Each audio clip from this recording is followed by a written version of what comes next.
विद्यार्थियों, आज हम करेंगे कक्षा 8 का अध्याय 3 संख्याओं की कहानी। इसका आज हम करेंगे पेज नंबर 54 से। आज हम स्टार्ट करेंगे शरीर के अंगों का प्रयोग। कुछ प्रारंभिक संख्या पद्धतियाँ आज हम इसमें पढ़ेंगे। इससे पहले का हमने चैनल में अपलोड कर दिया है, आप जाके चैनल की प्लेलिस्ट में, और लिंक भी आपको डिस्क्रिप्शन बॉक्स में दे रखा है।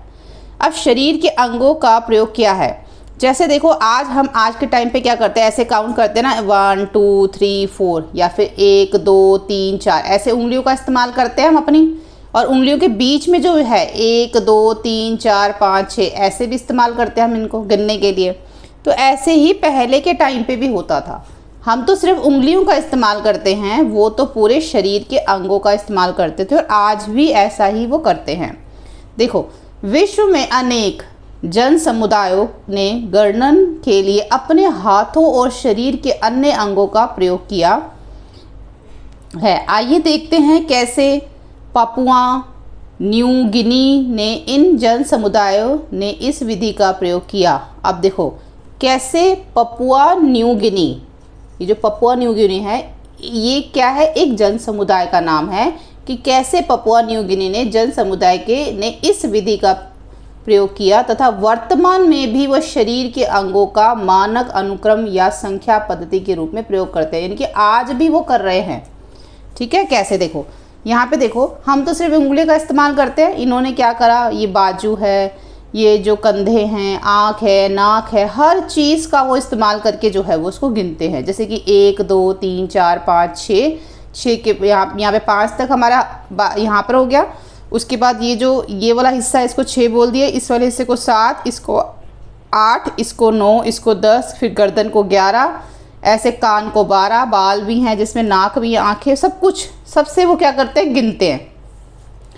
तो हड्डियों और अन्य सतहों का मिलान प्रतीक। अब पहला तो इन्होंने ये बताया कि शरीर के अंगों से वो गिनते थे पहले, और आज भी वो गिनते हैं। दूसरा इन्होंने बताया है कि वो हड्डियों के ऊपर जो है ना, कुछ ऐसे चिन्ह बना देते थे, जैसे कि मान लो जिसको मिलान प्रतीक होता है ना, मिलान प्रतीक 1 2 3 4, ऐसे करके 5 6 7, इस तरीके के, या फिर हो सकता है कि इस तरीके के, क्योंकि पूरी तरह से तो हमें नहीं पता, लेकिन जितना इसमें बताया गया उसके हिसाब से मैं बता रही हूँ कि इस तरीके के वो इस तरह से मिलान प्रतीक बनाते थे, जिसको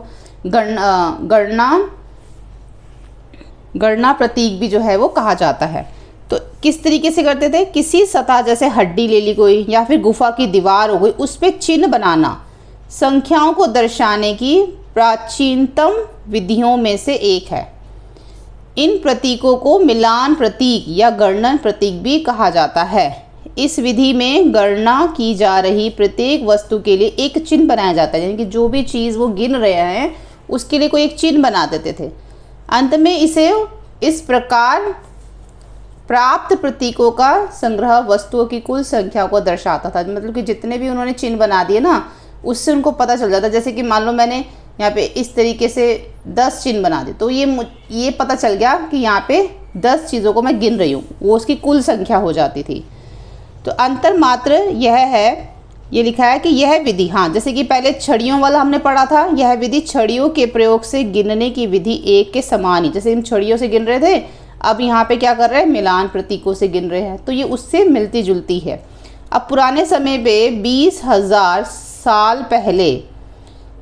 साल पहले ऐसी प्राचीन हड्डियों का पता लगाया जिन पर मिलान चिन्ह बने हुए प्रतीत हुए। ऐसी कुछ हड्डियाँ मिली थी जिन पे मिलान चिन्ह थे।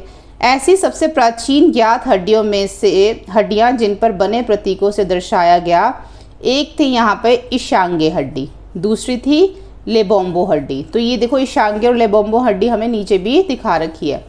तो 20,000 से लेके 35,000 वर्ष पूर्व जो है ईशांगीय हड्डी कांगे गणराज्य के खोजी गई थी। यानी कि जो ईशांगीय हड्डी थी, किसने खोजी थी, कांगे गणराज्य ने ये हड्डी जो है वो खोजी थी।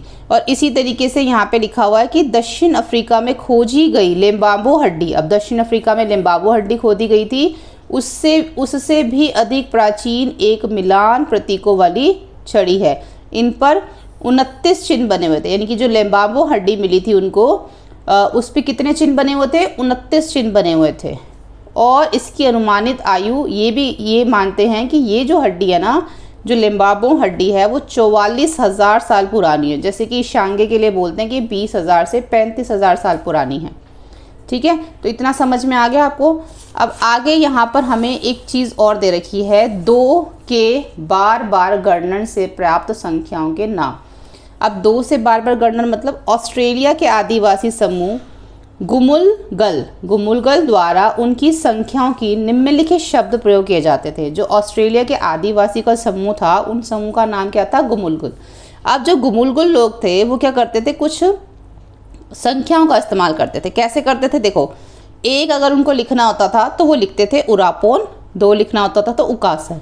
अब 3 लिखना है तो 2 और 1 को वो एक साथ लिख देते थे, 1 और 2।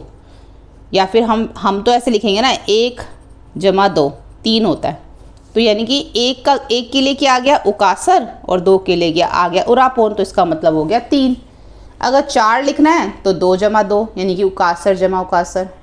अब इन्होंने तो चिन्ह नहीं लगा रखा बीच में, ये इस तरीके से लिखते थे, मैं आपको समझाने के लिए बता रही हूँ। अब 5 के लिए उकासर उकासर उरापोन, यानी कि 2 और 2 और 1 5 हो गया। 6 लिख रहा है तो उकासर उकासर उकासर 2 2 2। तो इनकी जो ये संख्या होती थी ना, ये कहाँ तक होती थी? देखो, क्या आप बता सकते हैं कि उनके संख्या नाम कैसे बनते थे? अभी हम इसमें देखेंगे कि उनके संख्या के नाम कैसे बनते थे। इसके आगे अगर उनको संख्या लिखनी तो कैसे बनते थे? संख्या 3 का नाम 2 है, संख्या 3 का नाम 2 और 1 संख्यात्मक नामों से मिलकर बना, यानी कि इसी का उत्तर उन्होंने यहाँ पे दे दिया कि जो संख्या 3 का नाम अगर हम देखें तो 2 और 1 को मिलाकर बना ना। यहाँ पे देखो, अगर 3 उकासर और उरापन को मिला के बना है। संख्या 4 का नाम 2 बार संख्यात्मक, अब अगर 4 लिखना है तो 2 को 2 बार लिखो, उकासर उकासर। क्या आप देख सकते हैं कि अन्य संख्याओं के नाम कैसे बने हैं? संख्याओं को 2 के बार बार प्रयोग 2 के पदों में गिना जाता है। अब ये जो होते हैं ना, सिर्फ 6 तक है। देखो, गुमुलगुल ने 6 से बड़ी किसी संख्या को रास कहा है। अब 6 से बड़ी किसी भी संख्या को रास कहा का मतलब है कि 6 से बड़ी हम जो भी संख्या बनाएंगे ना, इनकी 6 तक होती है। 6 से बड़ी आप कोई भी संख्या बना सकते हो इन सब का इस्तेमाल करके। ठीक है, तो यहाँ पर वो कह रहे हैं कि संख्या को 2 बार 2 के पदों में गिना जाता है और जिसका प्रयोग करके संख्याओं के नाम लिखे जाते हैं। जैसे 3 लिखना तो 2 जमा 1 लिखो, 4 लिखना तो 2 जमा 2 लिखो, 5 लिखना 2 जमा 2 जमा 1 करो, 6 लिखना है तो 2 को 3 बार जमा करो। ठीक है, इस संख्या पद्धति से जुड़े एक बहुत ही रोचक और चकित करने वाली ऐतिहासिक घटना है। आइए दक्षिण अफ्रीका के बुशमैन तथा दक्षिण अमेरिका के मूल निवासियों की निम्नलिखित संख्या पद्धति को देखते हैं। अब यहाँ पे जो है ना, हमें बुशमैन जो है हमारा दक्षिण अफ्रीका का है और दक्षिण अमेरिका का भी देखते हैं। यहाँ पे एक दे रखा है ये बकेरी। ठीक है, अब ये जो बकेरी है ये कहाँ का है? दक्षिण अमेरिका का है ये। और ये कहाँ का है? दक्षिण अफ्रीका का। और ये कहाँ का है? ऑस्ट्रेलिया के आदिवासी जो गुमुलगल हम ऊपर देख रहे थे वो है ये। तो यहाँ पर एक चीज़ देखो, इन तीनों का ना आपका लिखने का तरीका आपको सेम लगेगा। देखो, पहले 1 और 2 के लिए अलग इन्होंने इस्तेमाल कर रखा, फिर 3 के लिए दोनों को जमा करके किया, जैसे कि गुमुलगुल ने किया, वैसे ही इन्होंने भी यहाँ पर किया। तो इन तीनों का लिखने का तरीका एक जैसा है। तो यही बात यहाँ पर दे रखी है कि अगर भौगोलिक रूप से इतनी दूर है, ये तीनों जगहें कितनी दूर हैं एक दूसरे से, फिर भी जो इनके जो तीनों समूह है ना, एक समान संख्या पद्धति विकसित की गई है। तीनों की जो संख्या पद्धति एक समान ही है। पहले 1 और 2 लिख रहे हैं अलग अलग, फिर उनको जमा करके 3 लिख रहे हैं। तो इतिहासकार ये देख के बड़े आश्चर्यचकित हो गए, हैरान हो गए कि ऐसा कैसे हुआ। अब ये तो सब इतनी दूर दूर हैं जगहें, तो वो ये मानते हैं कि हो सकता है कि जो उनके पूर्वज हैं वो समान रहे हों, है ना। जैसे कि उनके जो पूर्वज हैं वो एक समान रहे हो। जैसे जैसे टाइम बीतता चला गया होगा, जिन्होंने इस संख्या पद्धति का उपयोग किया होगा, समय के साथ उनके जो वंशज होंगे इन स्थानों पर आकर बस गए होंगे। मतलब एक स्थान से दूसरे स्थान पर चले गए होंगे, तो वहाँ पे जाके भी उन्होंने वही संख्या पद्धति कर दी। ये हो सकता है कि पूर्वज समान हो, जो आगे के उनके बच्चे हुए होंगे, जो आगे उन्हें वंशज हुए होंगे, वो जैसे कि अगर कोई गुमुलगुल जगह पर हुआ तो वो हो सकता है कि आने वाले समय में बुशमैन में चला गया और वहाँ जाकर भी उसने वही संख्या पद्धति का जो तरीका है वैसा ही उसने कर दिया हो। तो ये एक अनुमान लगाया जाता है। गुमुलगुल संख्या पद्धति में मात्र 6 तक की संख्याओं के लिए संख्या नाम थे, सिर्फ 6 तक थे। तथापि हम यहाँ एक विचार की उत्पत्ति देख सकते हैं गणना के लिए 2 के बार बार प्रयोग की संख्याओं को दर्शाने की पद्धति अन्य पद्धति जैसे मिलान पद्धति आदि से श्रेष्ठ है। अब जो मिलान पद्धति थी इस तरीके की, वो कह रहे हैं कि उससे ज़्यादा श्रेष्ठ तो ये है जो 2-2 बार वाली है। विभिन्न संख्या पद्धति के इस विचार ने जो व्यापक रूप किया वह इस प्रकार है कि एक निश्चित संख्या के समूह में गिनना, जैसे गुमुलगुल पद्धति के संदर्भ में 2, और बड़ी संख्याओं को दर्शाने के लिए इस समूह के आकार से जुड़े शब्द या प्रतीकों का उपयोग करना। अब 6 तक तो हम लिख सकते हैं गुमुलगुल में, अगर बड़ी संख्या लिखनी है तो फिर उन 2-2 को जोड़ लो, 2 को जोड़ लो, 1 को जोड़ लो, तो आप बड़ी संख्या पद्धति भी लिख सकते हो। लेकिन आगे यहाँ पे लिखा हुआ है बड़ी संख्या को दर्शाने के लिए इस समूह में आकर जुड़े शब्दों का प्रतीकों का उपयोग करना। विभिन्न संख्या पद्धति में सामान्य रूप से उपयोग किए जाने वाले कुछ समूह जैसे 2, 5, 10, 20 हैं।